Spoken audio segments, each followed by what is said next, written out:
Mr. Dele Farotimi. Yes, sir. There's been an unleashing of violence across the states of the Federation. Let's hear what your perspective is on this. No, I don't think what you've really is not as simple as you just made it sound. You know, I have been a witness to a social experiment over the past 30, 40 years in Nigeria. And I think I finally saw the culmination of that social experiment today. And I would explain. You said you saw the unleashment of violence against the people. It goes beyond the unleashment of any violence. What happened today was the culmination of the effect of weaponized ignorance and weaponized poverty against the people by the state. The full effect, what happens when it reaches its crescendo, is what I have witnessed today. I went to vote, and as I shared on social media since a couple of days ago, that the APC plan in Lagos State is to use the Oro festival as a cover and to then use INEC, who would have moved polling units around and would also work eagerly with the hegemony in Lagos State, which is the same that is attempting to capture the whole of the country. And just exactly like that, it happened. So I went into what has happened is that in the Lekki axis, the indigenous communities who have had their land stolen by Tinubu and his cronies and have been pauperized over the years, have found themselves in the unfortunate situation where, in the midst of the affluence that had been created over the years, the indigenous communities have been narrowed into ever smaller portion of what was once their wide ancestral holding. They have, over the years, been weaponized with poverty, and nobody has bothered to help liberate minds with education. The state has completely ignored to educate minds or to even train people in gainful skills. So it has encouraged the emergence of a class that is dependent on collection of rents or monile, that is dependent on the mercies of the state and the stipends from those that have rendered them impecunious. Those are the people who have been activated by the hatred of Omo Igbo Fegbeku. They have been activated by the lies of these are the people responsible for why you are where you are. So you find increasingly that instead of talking about them unleashing violence, what we should be talking about really is that they've managed to weaponize the victims against each other. Because I didn't see MC Oluomo where I voted today. I saw people that I grew up with in this neighborhood. I've lived here for close on, I first came to the Greater Lekki metropolis in 1986, and I moved here and I started living where I'm living now since 2002. These are not strangers to me. So it wasn't like somebody imported thugs. No, these are the people that I grew up with who have been weaponized to believe that people who are fellow victims are actually the reason why they have been rendered impecunious. When this election is over, whatever the outcome, we would all live in this space together. When this election is over, we will all suffer the brunt of bad governance or enjoy the fruits of good governance together. For the next 4 years, this hatred will disappear until they need to renew the franchise of hatred, franchise of slavery. So for me, there was no election today. A social experiment was completed in Lagos State today. It was a situation where what should be democracy was centered around ensuring that those who you believe will not be for you do not get to vote. To counter this, those determined to vote would have to harm themselves and be ready to kill or be killed. That's the only way to go. So what is 2027 telling all of us if there will be 2027? I think I'm more than done now. The warning signs have been there. And one of the recurring incidents of today is the fact that the security forces have kept a mute indifference and co-complicity as far as all these activities were concerned. Isn't that worrisome? T. Gomez, I was speaking with a friend earlier today. We were chatting, and I said to the person that we knew they would do what they have done today. It would have made no difference to what we have done up until this point. When you drag a rag in front of a puppy, having the puppy chase after the rag, you don't intend for the puppy to hit the rag, but you are teaching the puppy how to hunt. The Nigerian people have seen the end of any argument that would tend to suggest that not engaging with the process is the reason why we are where we are. We have engaged with the process. We have done everything that anybody could have asked of us. When we now announce our lack of confidence in the system, it becomes impossible for anyone to creditably or credibly argue against our position. So we knew this was going to happen. I am on record as saying this was exactly what will happen today. The minute I got to my polling booth, I knew there was going to be trouble. But because these are people, like I said, I grew up with them. So they were not about to come. Anyway, let's leave that story. The important thing is this was always going to happen. We knew.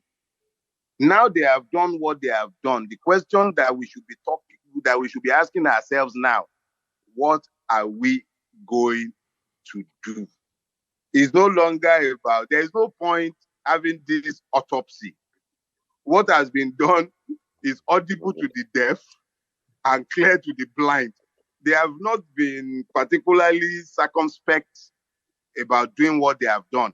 They've been brutal, they've been brazen, they've cared nothing for what anybody or the law has to say.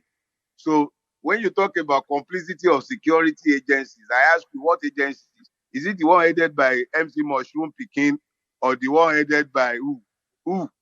What agency? Is it the police? We called the soldiers where I was.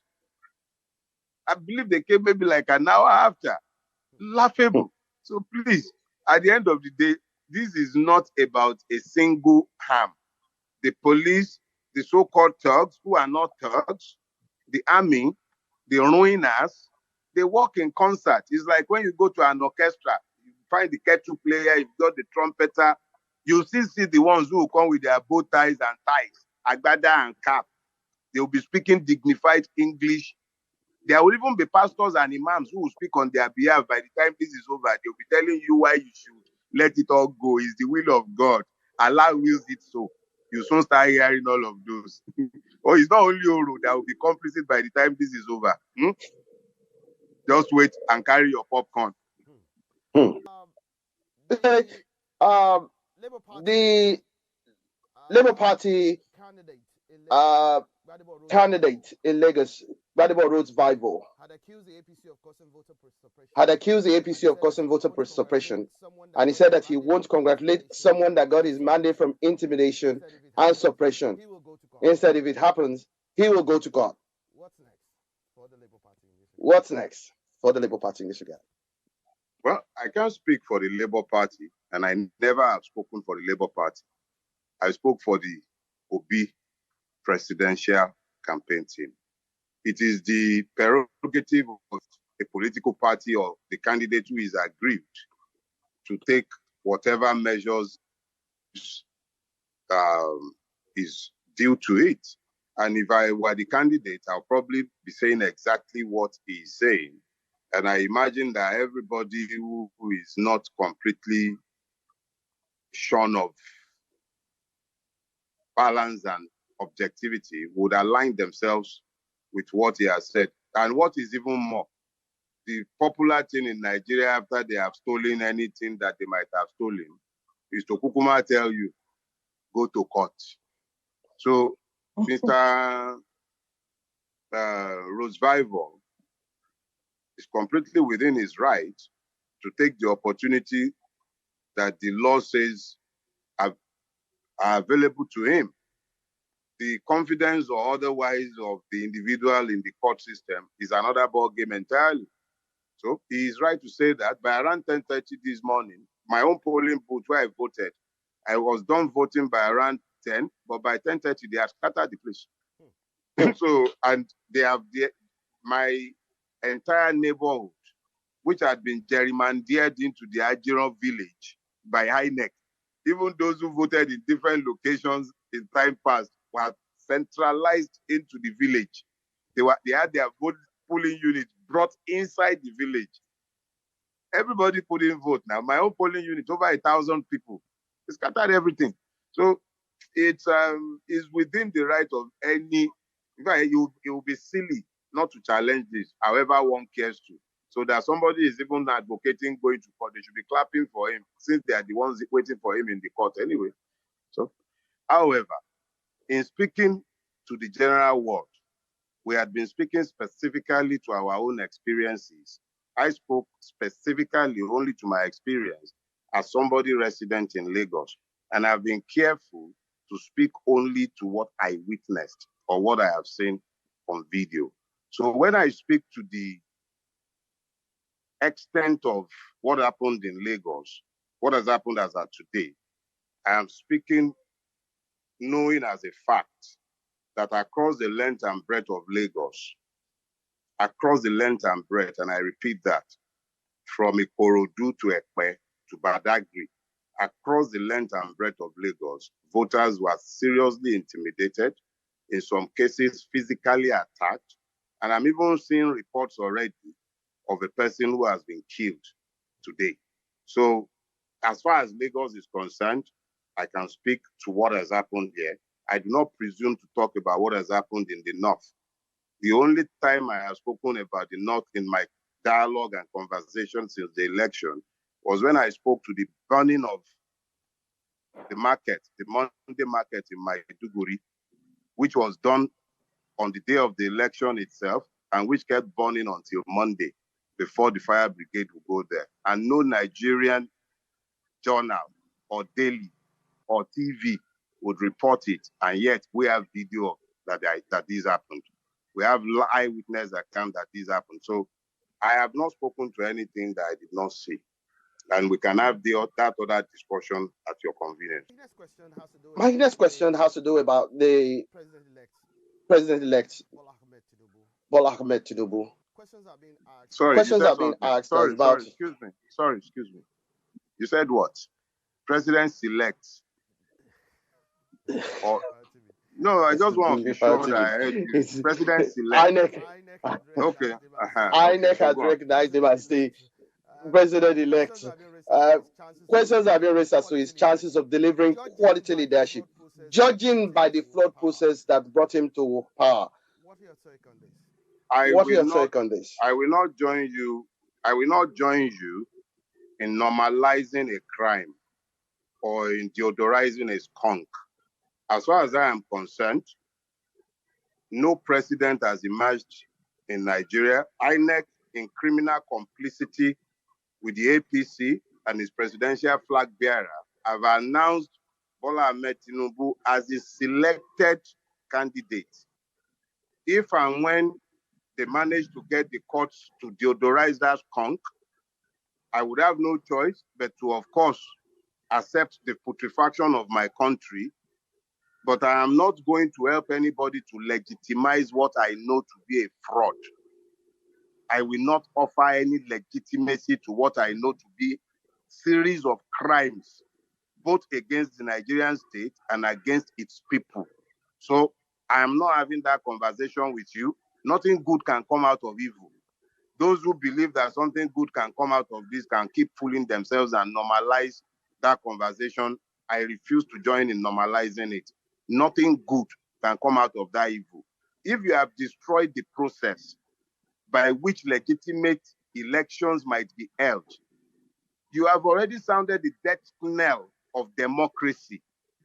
What happened today If it will happen in Lagos, where me and you are living, where we see, where everybody are carrying cameras, they are international observers. If what is happening today in Lagos can be happening in Lagos as brazenly as it is happening, and then you are telling me that something good can be battered from that process, it is impossible. No good can come out of evil. The first of the many problems we have is our refusal to call it as it is. This is evil. No good can come out of it. We should stop fooling ourselves. There are fundamental destructions that have been wrought over the last 3 weeks. Wounds that were being healed have been torn open. New wounds have been opened afresh. Systems have been compromised. Public trust in processes have been destroyed. I'm not speaking in hyperbolic terms. I'm telling you what has happened. I live here. Illusions have been stripped away. What is clear is that we cannot, innocence is lost. We are not where we were. We're either going to agree to be rendered complicit in this evil, or we are going to be clear about our fundamental disagreement about where we are. We have a lot of conversations that we must have with ourselves. But the first of the conversation that we must have is the one that defines our status. Who is in power should not matter if we are actually citizens. And we can never be citizens if there are no rules, if there are no laws that are upheld in our country.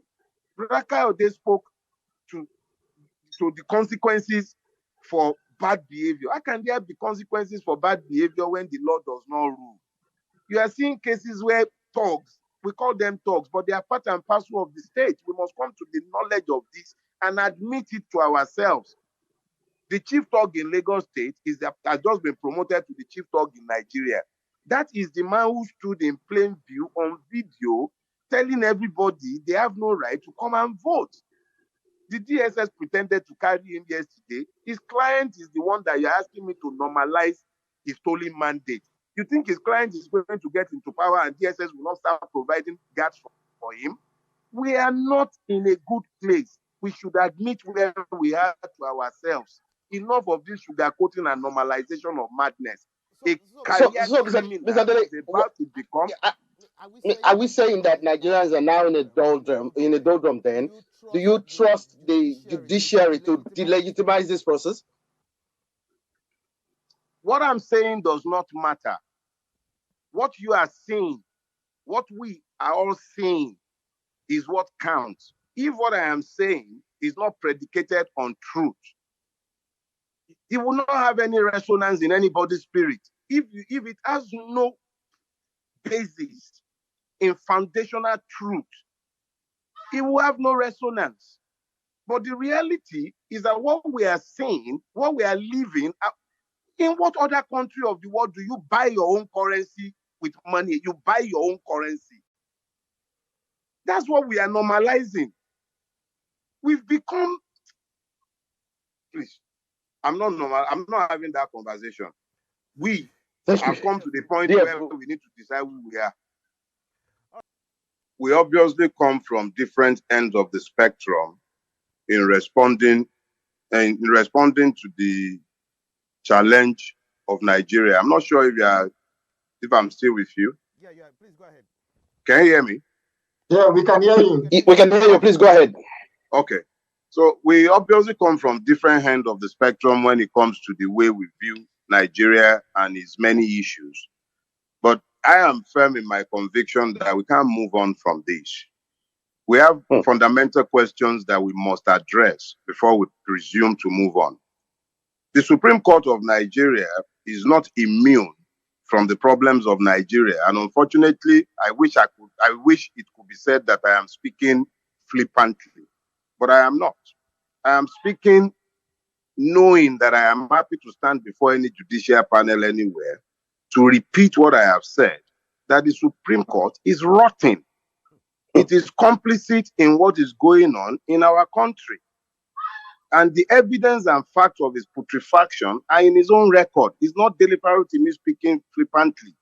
So when somebody tells me that I should accept the ruling of the Supreme Court or his judgment over and above the evidences of my own eyes, it must be that the Supreme Court, because one of the things that people don't understand about justice is that not only must justice be done, it must be seen to have been manifestly done. When you have a situation where thieves are emboldened to the point where they are telling people go to court, it tells you that they know that the person waiting in court will do their own bidding. So it's not sufficient that we should normalize this madness simply because a court that is as complicit in the madness as those who perpetrated it has deodorized it.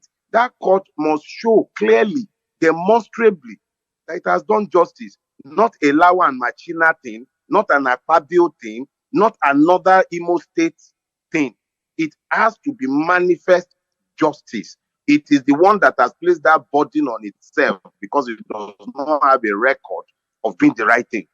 So it's not enough that it came through the Supreme Court. Thank you, Jeff. Which one is the Supreme Court?